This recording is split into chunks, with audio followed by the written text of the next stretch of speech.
Buenos días, soy Tatiana Ramírez y pertenezco al programa de doctorado en Bellas Artes, específicamente de la línea de investigación en diseño de la Universidad Complutense de Madrid.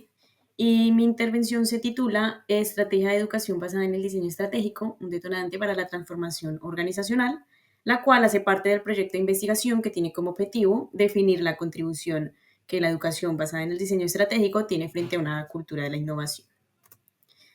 Bueno, este proyecto es producto de una serie de situaciones que he venido identificando a lo largo de mi experiencia académica y laboral también, en la que me he desempeñado por un lado como docente del área de tecnología en el sector educativo formal en Colombia y también como diseñadora estratégica y asesora pedagógica en la industria e-learning, tanto en España como en Colombia. Bueno, lo que vemos en pantalla es un conjunto como de esas situaciones que muchas veces se convierten en problema. Y bueno, me permití clasificarla en dos áreas. Por un lado, lo que es la educación formal y la otra, procesos de innovación. Por un lado, en cuanto a la educación formal, bueno, he identificado que los estándares en las formas de enseñanza limitan el trabajo colaborativo, la co-creación, el pensamiento holístico, bueno, entre otras cosas. Y esto se deriva de mallas curriculares estáticas y cero flexibles. Esto específicamente lo hablo desde el área de tecnología, que es donde me he desempeñado, donde también identifiqué que se carecen de planes y principios, ¿sí?, definidos para educar en función del bienestar y del entorno. Esto se traduce en ciertos vacíos de la educación como competencias para la sostenibilidad o competencias para la innovación, competencias para la sensibilidad social y ecológica, entre otras.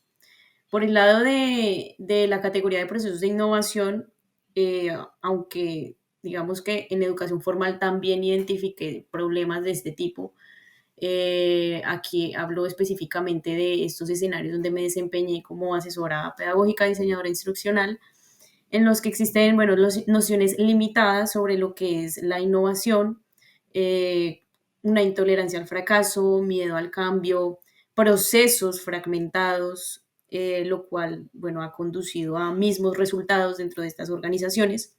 Y bueno, en términos generales, otros problemas que ya se pueden ubicar, digamos, en general en estas dos categorías que tienen que ver con la forma en la que se está midiendo la innovación, la forma en la que se evalúa la educación.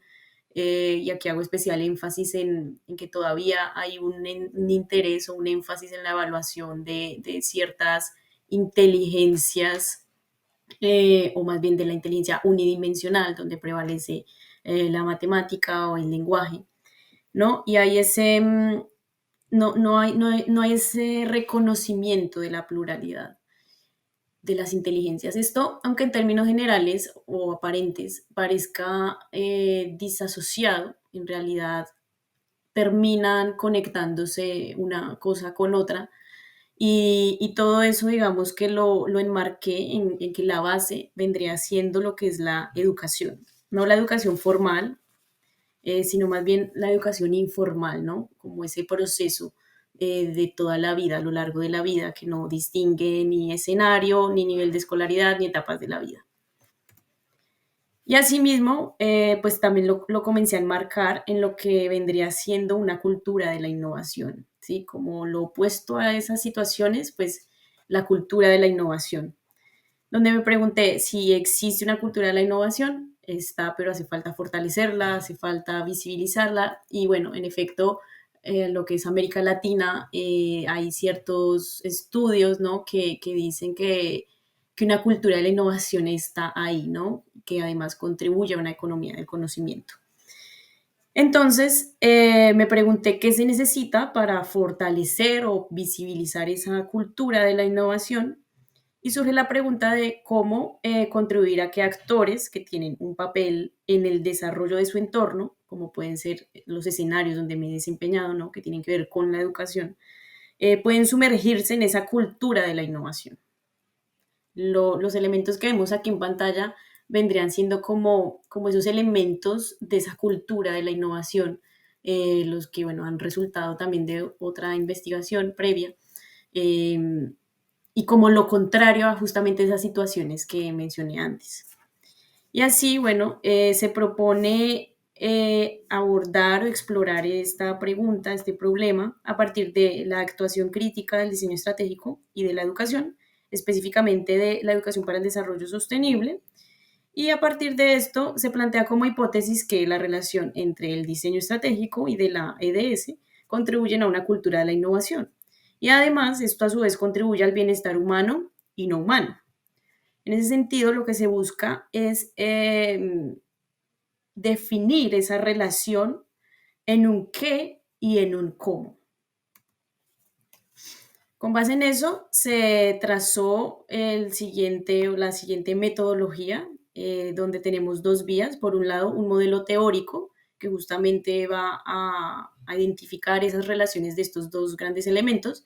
Y por otro lado, la vía de la estrategia, que además es la vía práctica, ¿no? Lo cual pues, nos permite considerar o concebir esta metodología que se trazó como una práctica reflexiva, que además se desarrolla conforme a cuatro grupos de diseño estratégico, que son la investigación, la ideación, la creación y la implementación.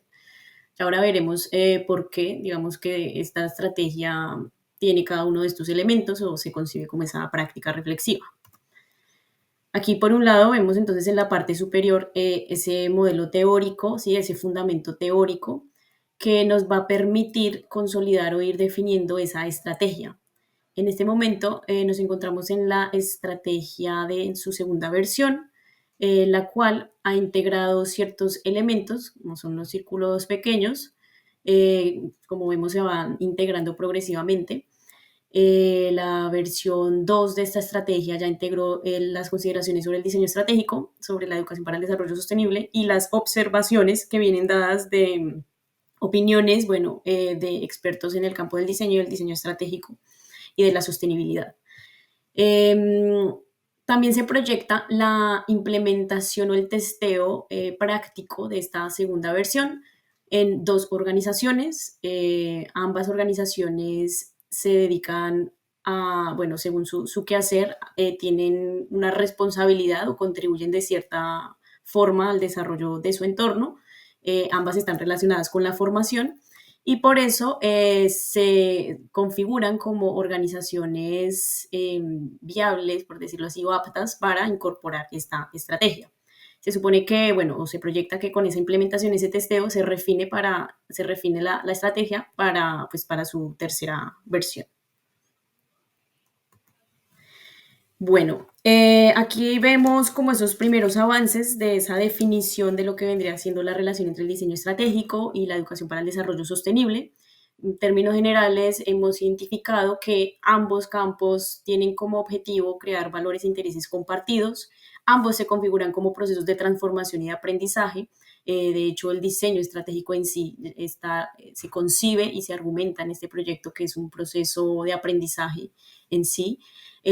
También vemos que en ambos campos surgieron ciertas competencias, por un lado las competencias para la sostenibilidad, por otro lado las competencias del diseño estratégico, y lo que se hizo con ello fue hacer una conceptualización integrada de esas competencias que resultaron en competencias para el impacto positivo.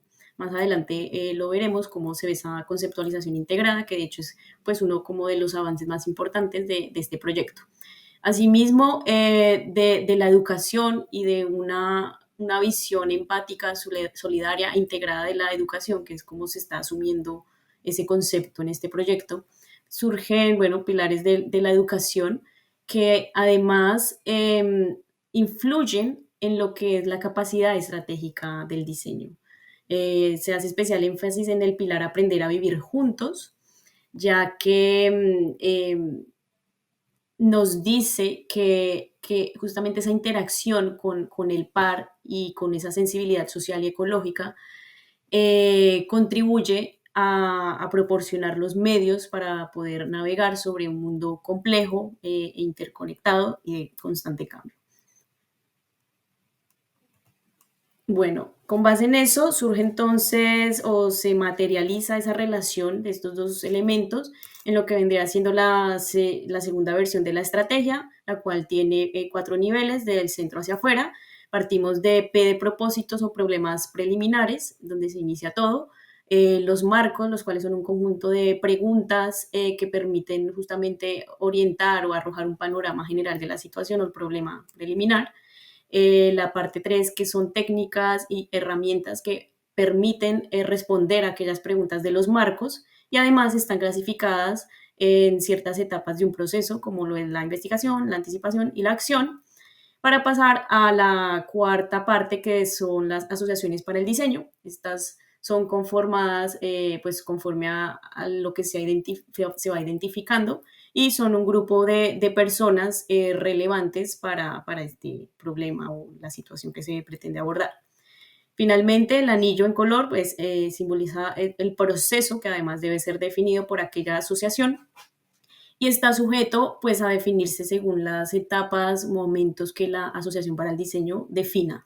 Esto digamos que dota a la estrategia en sí de un carácter más flexible y que funciona básicamente en función del contexto y de los requerimientos. Pero siempre estando implícita lo que es la práctica reflexiva, que además es una de las características del diseño estratégico. Aquí vemos más en detalle cómo vendría cada nivel. Por ejemplo, tenemos en la parte 3 de técnicas, cabe decir que eso son distintas técnicas que se han venido desarrollando con base en otras que ya existen, pero integrando justamente esos elementos tanto del diseño estratégico como para la EDS y de una cultura de la innovación. También de esta pantalla se destaca los actores fundamentales que se han venido identificando, como en qué momento se requiere tal actor, cuáles son los fundamentales y los recomendables. Y por ejemplo, vemos que desde el inicio, desde la parte 1, es fundamental un rol estratégico. Bueno, aquí me gusta resaltar flujos de competencias, porque como comenté antes, ha sido uno de los grandes, o sí, un avance de este proyecto. Como expliqué, surgió de esta conceptualización integrada, surgió de las competencias de la EDS y del diseño estratégico. Una vez como estudiadas, se integraron conforme pues al objetivo de este proyecto. Y aquí lo que vemos es que estas competencias en gris se relacionan con el marco integrado de investigación y resolución de problemas sostenibles, que es un marco que está categorizado en 4 módulos y surgió de un estudio de Quick Arnim en 2011 sobre las competencias clave en sostenibilidad. Y lo que vemos básicamente es cómo esas competencias son relevantes para esos módulos, ¿sí?, de este marco integrado. Ya para terminar, encontramos aquí como la dinámica general de lo que vendría siendo la implementación de toda la estrategia, partiendo desde el momento cero, que es una cultura dominante, que no es más que la cultura que está en la organización y que, bueno, estará relacionada con ciertos problemas que identificamos al inicio, para luego pasar a una verificación de los criterios para adoptar la estrategia. Estos criterios, entre ellos, se incluyen cómo la organización contribuye en su quehacer al desarrollo sostenible, al desarrollo de su entorno. Para esto, digamos que se definieron ciertos criterios con base en los objetivos de desarrollo sostenible, entre otros, y otros indicadores relacionados con lo que es una cultura de la innovación. Una vez se verifica esto, se pasa al siguiente momento, que es el diagnóstico de nivel de madurez de cultura de la innovación. ¿Sí? Digamos que esto es un filtro. Una vez se hace ese diagnóstico, tiene, digamos, 2 vías. Por un lado, identificar cuál es el impacto de la organización en los objetivos de desarrollo sostenible, tanto para entorno natural, entorno social y humano. Y por otro lado, cuál es el impacto de esta estrategia en la organización. ¿Sí? Cuando se tiene ese diagnóstico inicial, pues se pasa a la implementación de la estrategia como tal, que es lo que ya he venido mostrando anteriormente, y luego se proyecta que hay un cambio organizacional. Ese cambio organizacional, dadas las características con las que está construida esta estrategia, pues va a conllevar a una cultura emergente y esa cultura emergente es esa cultura de la innovación. Para volver a ese diagnóstico que no es más que un post-test, ¿sí?, que nos va a permitir medir ese impacto en esas 2 vías. Aquí ya en términos generales, más simplificado, cómo se vería esa estrategia fundamentada en estos 2 elementos, implementada en una cultura dominante para dar origen a esa cultura emergente. y muchas gracias.